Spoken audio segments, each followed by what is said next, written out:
Hello.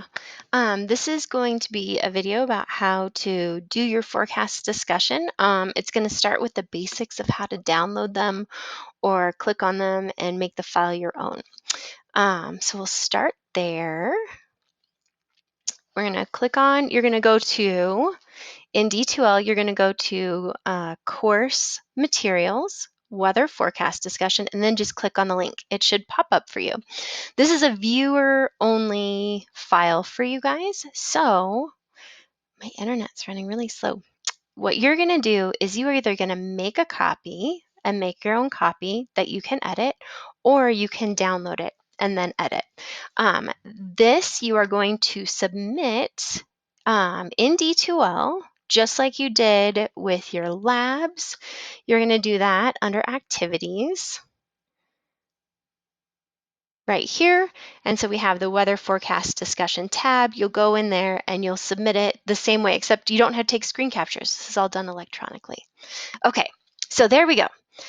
This is what your weather forecast discussion looks like. The first slide will always have the links to the different resources that we have and tools you have to forecast. Sometimes we'll reference this slide with the links in it that you'll go click on those. But for this forecast discussion, it being the first one, I gave you all the links right on the slides and the activities.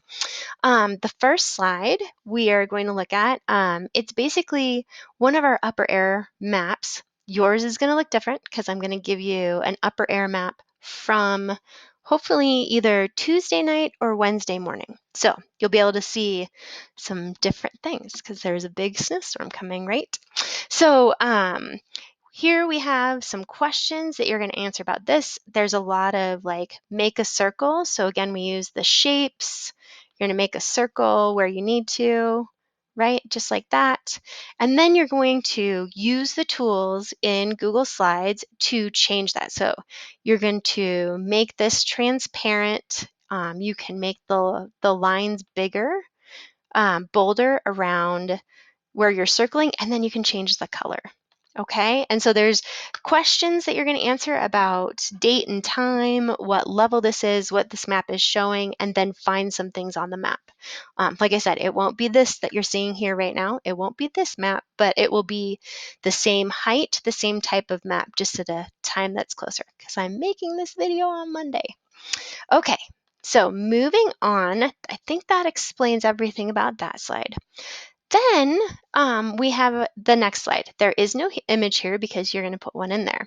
And for this one, we are going to make a loop of a forecast, just like we do in class, but you're going to do it. So you click on this link and you go to the web page. It's going to take a minute, I can tell. Okay, so here we go. These are all the individual forecast times. All we're going to do is we're going to click on loop all times. And then these over here are all the different fields that the model outputs. For this slide, we're just concerned about 500 millibar winds. That's the one that we've mostly looked at so far. You're going to click on that and it's going to make a loop for you.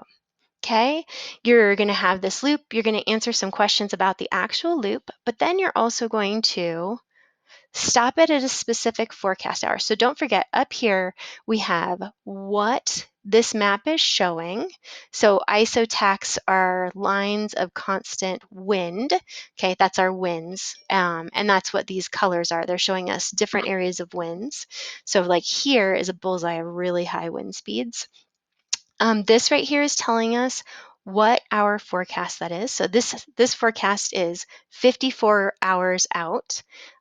If you are looking for the 72-hour forecast, it will have 72-hour forecast. The valid time is right here. It tells you when that this forecast is showing the time for. It's like showing you a window into the future, and this is when it will be valid. You can see this is in UTC. So if you wanted to know what time it is our time, you have to do that conversion that we did in Lab 1. So how do we capture this? You have to capture one of these images and put it in the slide. It's really easy. You just save image as, save it as whatever you want. I'm just going to even leave that name. Make it really easy. You go over to your slide and then you click the insert button and upload it from your computer and it will pop select that image and it will pop right in there. There you go.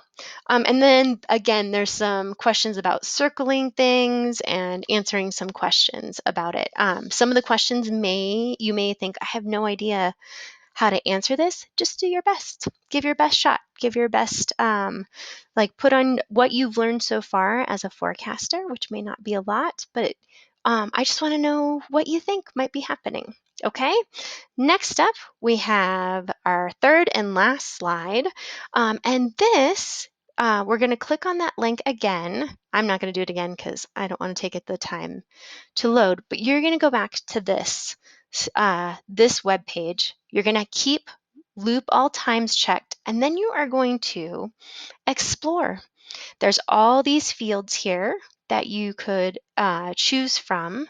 So we have surface plots. So these are all things at the surface. Precipitation tells you how much. We've seen that at least once, how much precipitation you're going to get. There's also precipitation type.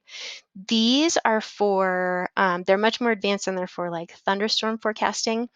These are a bunch of different slices of the atmosphere, starting the lower pressure is close to the surface, the higher pressure is higher up, with either winds plotted or temperatures. And so you can look at how those change, maybe how that changes closer to the surface or higher up. And then these are some like other ones. So we have clouds at different levels. So you're going to choose 3 of those. You're going to make loops of those. You're going to put what field it is, and then something about what you've seen, like explain what you're seeing there and what you think it's showing you. And then again, you're going to grab an image from one of those fields from your forecast loops that you found really interesting, a forecast time, and then you're going to tell us about it. So you're going to grab that, put it in this slide, and then tell us about it. Okay, and that is your first forecast discussion. I hope you enjoy it. I hope that you like looking at the model data and trying to figure out what it says and potentially trying to make a forecast for yourself. And this helps you get to a little bit more comfortable with something that may seem a little bit daunting when you look at this page and there's so much information there. Okay, happy forecasting.